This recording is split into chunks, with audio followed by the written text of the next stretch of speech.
नमस्कार, स्वागत है आपका चमत्कारी टोटके चैनल पर। दोस्तों, आज मैं आपको सुनाने जा रही हूँ रामायण की एक रोंगटे खड़े कर देने वाली कहानी। तो वीडियो को अंत तक जरूर देखें। कभी आपने सोचा है कि रामायण क्या है? अगर कभी रामायण पढ़ो और समझो तो आंसुओं पे काबू रखना। शायद इस छोटी सी कहानी से मैं आपको समझा सकूं कि रामायण क्या है।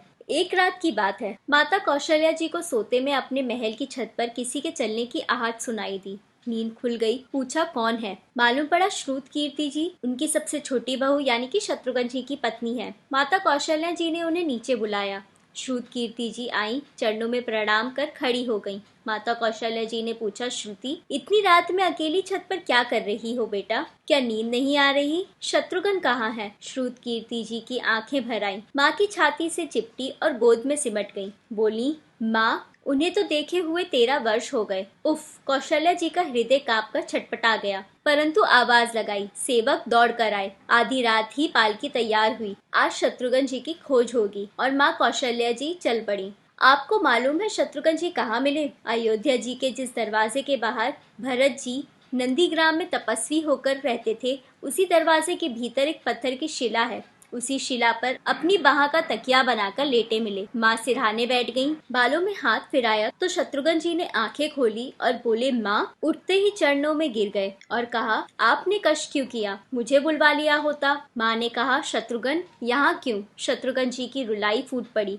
बोले, माँ, भैया राम जी पिताजी की आज्ञा से वन में चले गए। भैया लक्ष्मण जी उनके पीछे चले गए। भैया भरत जी भी नंदीग्राम में हैं। क्या रे महल, ये रथ, ये राजसी वस्त्र विधाता ने मेरे ही लिए बनाए हैं? माता कौशल्या जी निरुत्तर रह गईं। देखो क्या है ये राम कथा। यह भोग की नहीं, त्याग की कथा है। यहाँ त्याग की ही प्रतियोगिता चल रही है और सभी प्रथम है, कोई पीछे नहीं रहा। चारों भाइयों का प्रेम और त्याग एक दूसरे के प्रति अद्भुत, अभिनव और अलौकिक है। रामायण जीवन जीने की सबसे उत्तम शिक्षा देती है। भगवान राम को 14 वर्ष का वनवास हुआ तो उनकी पत्नी सीता मैया ने भी सहर्ष वनवास स्वीकार कर लिया। परंतु बचपन से ही बड़े भाई की सेवा में रहने वाले लक्ष्मण जी कैसे राम जी से दूर हो जाते? माता सुमित्रा से तो उन्होंने आज्ञा ले ली थी वन जाने की, परंतु जब पत्नी उर्मिला के कक्ष की ओर बढ़ रहे थे तो सोच रहे थे कि माँ ने तो आज्ञा दे दी, परंतु उर्मिला को कैसे समझाऊंगा, क्या बोलूंगा उनसे? यही सोच विचार करके लक्ष्मण जी जैसे ही अपने कक्ष में पहुंचे तो देखा कि उर्मिला जी आरती का थाल लेके खड़ी थी और बोली, आप मेरी चिंता छोड़ प्रभु राम की सेवा में वन की ओर जाओ। मैं आपको नहीं रोकूंगी। मेरे कारण आपकी सेवा में कोई बाधा न आए, इसीलिए साथ जाने की जिद भी नहीं करूंगी। लक्ष्मण जी को कहने में संकोच हो रहा था, परंतु उनके कुछ कहने से पहले ही उर्मिला जी ने उन्हें संकोच से बाहर निकाल दिया। वास्तव में यही पत्नी का धर्म है। पति संकोच में पड़े उससे पहले ही पत्नी उनके मन की बात जानकर उसे संकोच से बाहर कर दे। लक्ष्मण जी चले गए, परंतु 14 वर्ष तक उर्मिला ने एक तपस्वी की भांति कठोर तप किया। वन में प्रभु श्री राम और माता सीता की सेवा में लक्ष्मण जी कभी सोए नहीं, परंतु उर्मिला ने भी अपने महलों के द्वार कभी बंद नहीं किए और सारी रात जाग जाग कर उस दीपक की लौ को बुझने नहीं दिया। मेघनाथ से युद्ध करते हुए जब लक्ष्मण जी को शक्ति लग जाती है और हनुमान जी उनके लिए संजीवनी का पर्वत लेके लौट रहे होते हैं, तो बीच में जब हनुमान जी अयोध्या के ऊपर से गुजर रहे थे तो भरत जी उन्हें राक्षस समझकर बाण मार देते हैं और हनुमान जी गिर जाते हैं। तब हनुमान जी सारा वृत्तांत सुनाते हैं कि सीता जी को रावण हर ले गया, लक्ष्मण जी युद्ध में मूर्छित हो गए। ये सुनते ही कौशल्या जी कहती है कि राम को कहना कि लक्ष्मण के बिना अयोध्या में पैर भी मत रखना, राम वन में ही रहे। माता सुमित्रा कहती हैं कि राम से कहना कि कोई बात नहीं, अभी शत्रुघ्न है, मैं उसे भेज दूंगी। मेरे दोनों पुत्र राम सेवा के लिए ही तो जन्मे हैं। माताओं का प्रेम देखकर हनुमान जी की आंखों से अश्रुधारा बह रही थी, परंतु जब उन्होंने उर्मिला जी को देखा तो सोचने लगे कि ये क्यों एकदम शांत और प्रसन्न खड़ी है, क्या इन्हें अपने पति के प्राणों की कोई चिंता नहीं? हनुमान जी पूछते हैं, देवी, आपकी प्रसन्नता का कारण क्या है? आपके पति के प्राण संकट में हैं। सूर्य उदित होते ही सूर्य कुल का दीपक बुझ जाएगा। उर्मिला जी का उत्तर सुनकर तीनों लोकों का कोई भी प्राणी उनकी वंदना किए बिना नहीं रह पाएगा। उर्मिला बोली, मेरा दीपक संकट में नहीं है, वो बुझ ही नहीं सकता। रही सूर्योदय की बात, तो आप चाहे तो कुछ दिन अयोध्या में विश्राम कर लीजिए, क्योंकि आपके वहां पहुंचे बिना सूर्य उदित हो ही नहीं सकता। आपने कहा कि प्रभु श्री राम मेरे पति को अपनी गोद में लेकर बैठे हैं। जो योगेश्वर प्रभु श्री राम की गोद में लेटा हो काल उसे छू भी नहीं सकता। ये तो वो दोनों लीला कर रहे हैं। मेरे पति जब से वन में गए हैं तब से सोए नहीं हैं। उन्होंने ना सोने का प्रण लिया था, इसीलिए वे थोड़ी देर विश्राम कर रहे हैं, और जब भगवान की गोद मिल गई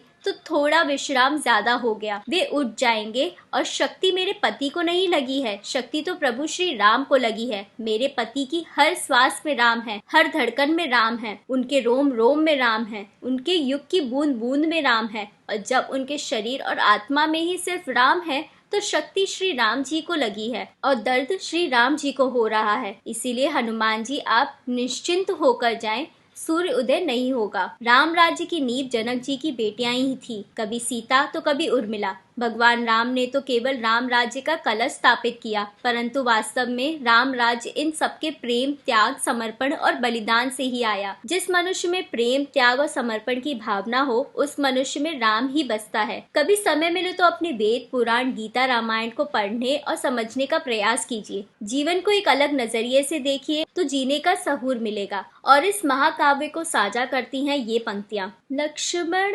सा भाई हो, कौशल्या माई हो, स्वामी तुम जैसा मेरा रघुराई हो। नगरी हो अयोध्या सी, रघुकुल सघराना हो। चरण हो राघव के, जहाँ मेरा ठिकाना हो त्याग भरत जैसा, सीता सी नारी हो। लव कुश के जैसी संतान हमारी हो। श्रद्धा हो श्रवण जैसी, सबरी सी भक्ति हो। हनुमत के जैसी निष्ठा और शक्ति हो। तो दोस्तों, अगर आपको ये वीडियो अच्छा लगा हो तो इसे लाइक करें, शेयर करें और कमेंट में जय श्री राम अवश्य लिखें।